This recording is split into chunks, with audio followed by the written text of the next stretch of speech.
Quit it. Quit. You kids knock it off. Mama's watching her stories. Hi, honey. It's me, your husband, Ralph. Hey, Angel Pie. Can you drive me down to the library? I want to rent us up some movies. Wesley, get Mama's prying bar. Easy does it now. Easy. A little more. Hit right back to the spot. I'll get your coat.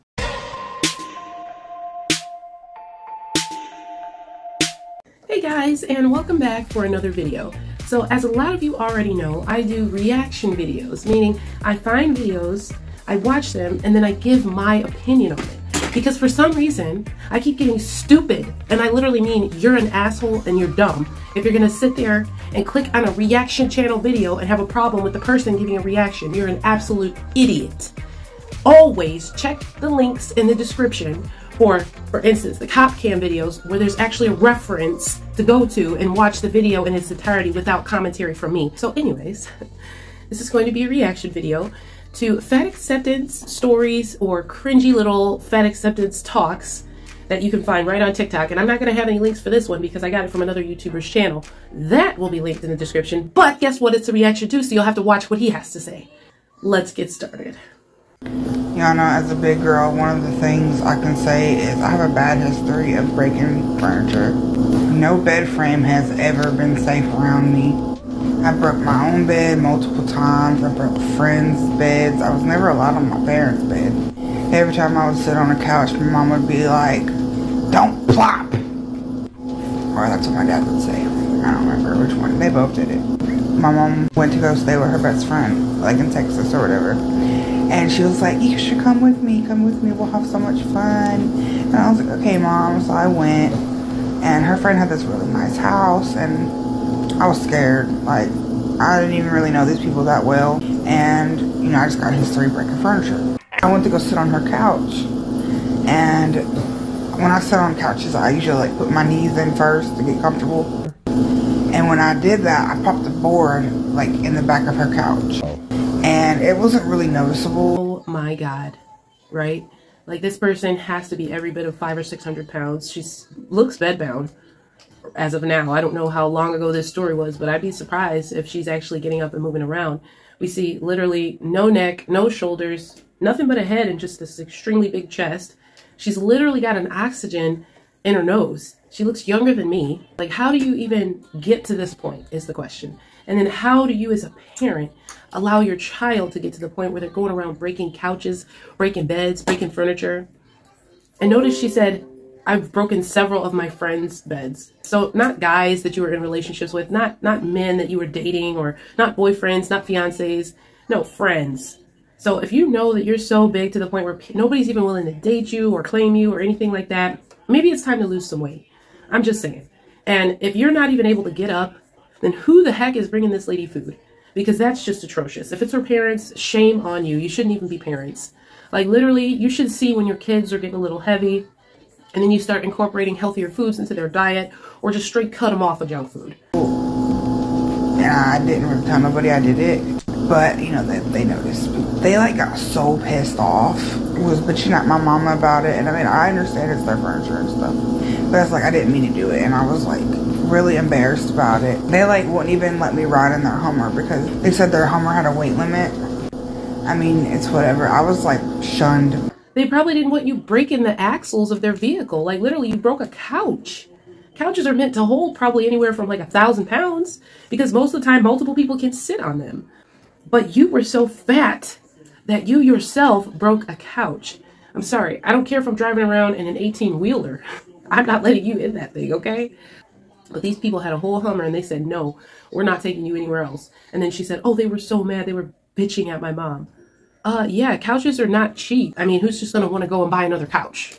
Nobody. And if you don't carry around $1,000 or $2,000 in your pocket to replace all this furniture that you're going around breaking, then maybe you shouldn't have an attitude about the fact they had an attitude about you breaking their freaking couch. My whole time I was there, I didn't even do nothing. They didn't take me nowhere. Like, I was in a new environment, a new state, and like, all I did was sit at their house. Like, they didn't include me in anything. Like, they were clearly fat phobic and that's out and everything. Like, it was wild. My mom they were clearly fat phobic, or maybe they're worried about the integrity of their stuff. They didn't take you anywhere. What can you do with somebody like you?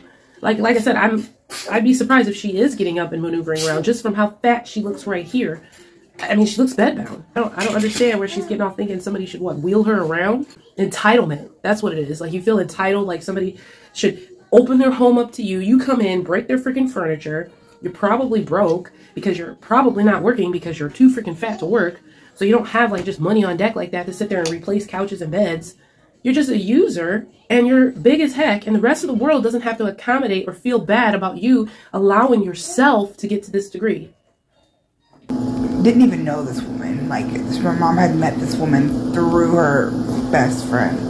And her best friend was like, y'all can come stay with me. It's no big deal. Because it was like the remainder of our stay there. And my mom had got closer to this woman than her own best friend.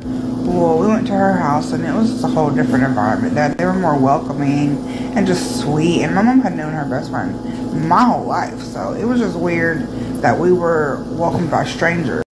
Yeah, I think it's weird too, because I hate to say it, but if there was somebody that I knew that was 500 or 600 pounds, I wouldn't exactly want them in my car either.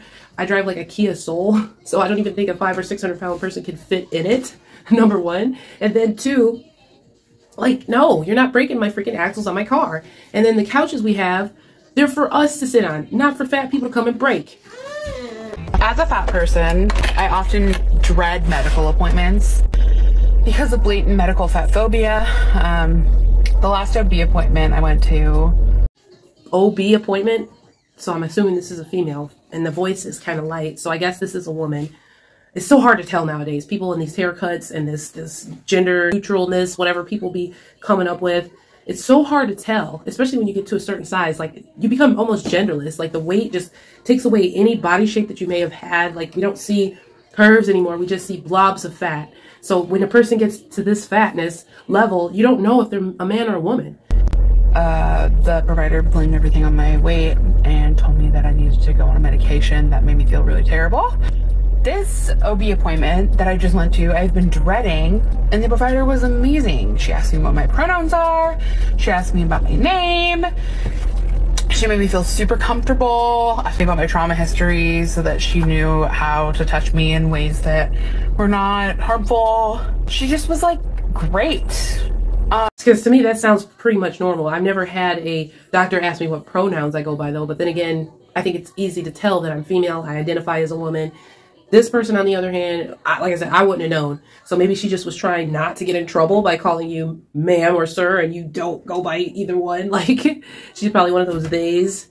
But literally, the fact that somebody has to ask you which way to touch you, I mean, if they're a doctor, most they'll do is be like, okay, this is going to be a little bit of pressure, you know, and sometimes they do ask you, like, are you okay if we do this procedure today? Like, when you go and you get your OB appointments, like if you're pregnant, a lot of times they got to stick stuff up your hooter mama, you know what I mean? And they'll ask you, are you up for that? Are you not up for that? You know, and my first question usually is, does it hurt?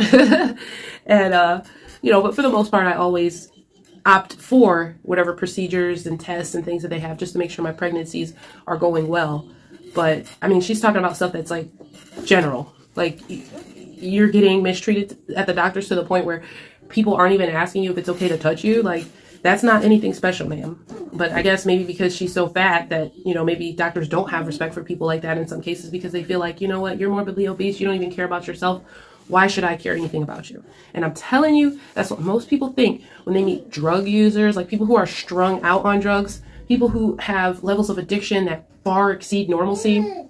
You're running around strung out or morbid, super morbidly obese. Like, it just shows that you don't care about your own well-being. So why do you think you deserve respect from other people is beyond me. And I was crying before getting my blood drawn because I just never have good experiences with medical providers. And so, I don't know, I just wanted to share. Confident, fearless, worthy. One thing that I cannot stand that's coming, this discourse that's coming out of this whole Samira and that comedian's back and forth on here, is people going, well, I used to be plus size, and yeah, it sucks that there's not a lot of options in stores, but I mean, I just choose to lose weight, so okay. I need to hold everyone's hand when I say this. Please, school these morons, dude. Losing weight isn't gonna fix the problem. I know. Losing weight isn't gonna solve anti-fat bias. Living in a larger body, as it were, right? And losing weight is not a viable option for everyone. Oh, the whole point. Losing weight is not a viable option for everyone. Why wouldn't it be? Why wouldn't each person who has eaten themselves to supermorbid obesity not then be able to exercise and eat right to lose said weight? You think that some people just are supposed to be fat? Like your fatness is not something you can change. No, there's phenotypes that you can't change, like the texture of your hair, the color of your skin, your facial features, unless you get plastic surgery. Those kind of things you're stuck with. Weight is absolutely something that you can change. You just have to actually make effort to do it. It's just that most bigger people like her, definitely not all, most bigger people like her and the few people that we watched before don't want to change. They're comfortable in the existence that they have chosen for themselves. And then they want to change the rest of the world's opinion to try to gain respect or try to get them to be treated even better than average everyday people. Like you expect people to accommodate you more than they do other people. And that's just not how life works. You're not a burden and then expect even more from people. Like, no, like you better be extremely grateful for whatever the heck you get at this point, especially seeing as how you brought it on yourself. Like beggars can't be choosers, honey. Advocating for more plus size options is so that there are more plus size options in stores. And not to tell people, well, because there's a lack of plus size options, you need to lose weight. That defeats the purpose. If you want to make that decision for yourself, go ahead and do that. But that's not the solution for everybody else. The first thing is that you actually need to have some resources in order to pursue intentional weight loss.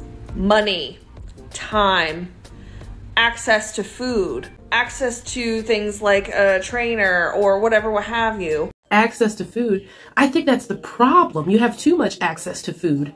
She's talking about you need resources in order to lose weight. What resources do you need? No, you just need a lack of resources. Like you need to eat less and then you would automatically lose weight. Like without a trainer, without a day in the gym, you can still lose weight because believe it or not, your weight is determined, I think somewhere between 75 and 80% on your food. Literally, that's science right there. So majority of our weight and what we have going on has more to do with what we're consuming than our level of activity. Like you sound dumb. All of that requires resources, and some people simply don't have that. Same thing for weight loss surgery and weight loss medications. Now that, I will say that is not for everybody. Weight loss surgery, weight loss medications is not going to be for everybody because not everybody is in a healthy place to where they can go under the knife or where their weight is even high enough to be able to apply for certain things. Like I myself, I'm a little on the thick side. I admit, I'm not skinny. I'm not sitting over here like, you know, a size 0. So it's like one of those things where if I want to lose weight, I just have to eat less and exercise a little bit more. And when it comes to the woman that we first saw that looked like she was bedbound, had the whole oxygen tank and stuff like that, maybe surgery would be a viable option if she was in a healthier place. This is dumb. It's just an excuse to remain ignorant and an excuse to remain obese. Oh, and lastly, but probably most importantly, some people will do the things that people will say to do in order to lose weight and just will not. Or they will not lose it at the rate that other people may have success with. I think people need to understand and accept that there are going to be fat people in the world who exist. There have always been fat people who have existed. There always will be fat people who have existed because of a thing called body diversity. You're right. And it's okay to have different variations of body. Like not everybody has to be a size 0, 2, 4, whatever. Those are for the small people that qualify. Some people are going to be a little heavier than that, and that's okay. But when you get to the point where you're obese or super morbidly obese, then that is a problem because it affects your health and your longevity. Why would you want that to be the case if you know that being really big is a problem to the point where you can't shop in normal stores? Your life is encumbered everywhere you go. You're limited in the activities that you can be involved in. Why is losing weight not an option? I don't understand why you would justify a lesser existence. That's essentially what you're doing. You're justifying, I'm going to be okay with living a mediocre life because I enjoy food that much. And if we genuinely want to make things better for everyone, we have to work on anti-fat bias. And we have to make sure there are options for everyone. Hell, not just options, equitable options. So no, intentional weight loss is not the solution to the plus size clothing problem. It's just not. I'll tell you what the solution is. Stop making excuses. And internet is completely out there for everybody. If you have a phone, you have Internet Explorer, you have Google Chrome, you have Microsoft Edge, you have all kind of different ways of accessing the internet, which has a plethora of free information. It doesn't cost you anything. Now, there are programs that you can be involved in, but a simple Google search will gain you access to information on exercise, healthy eating, recipes, ways that you can modify your life. I mean, literally, that's it. And like I said, just the overconsumption of food is the main reason why most people are overweight. So if you just, lessened your intake, then you would automatically lose weight. Like, I don't understand why people it's almost like she wants people to feel sorry for fat people. And it's like, I can't. Like, unless you're the kind of person that was force-fed, then yeah, I might have a little sympathy for you. But if you weren't force-fed and you have made the conscious decision to ignore your weight problem, that's 100% on you. Like, and yes, again, there are going to be different size folks. And I'm not talking about your average, everyday 20, 30, 40, 50 pounds overweight person. I'm making the videos that I make for the people like her who are 100, 150, 200 pounds overweight. Like, you're carrying around an extra person at that point. You know what I'm saying? So not only are you going to have a harder time in life in every aspect, period, but now you're going to be wanting everyone else to accommodate you. You're going to need bigger chairs. You're going to need bigger hallways. You're going to need more room on an airplane and crap like that. And that's not the rest of the world's problem. That's the issue that you have caused for yourself. The fact that normal everyday standards are too small for you is a you problem. That's all I'm saying. You guys tell me what you think. Don't forget to like and subscribe, especially if you made it this far. Leave me that blue heart. And I will see you next time.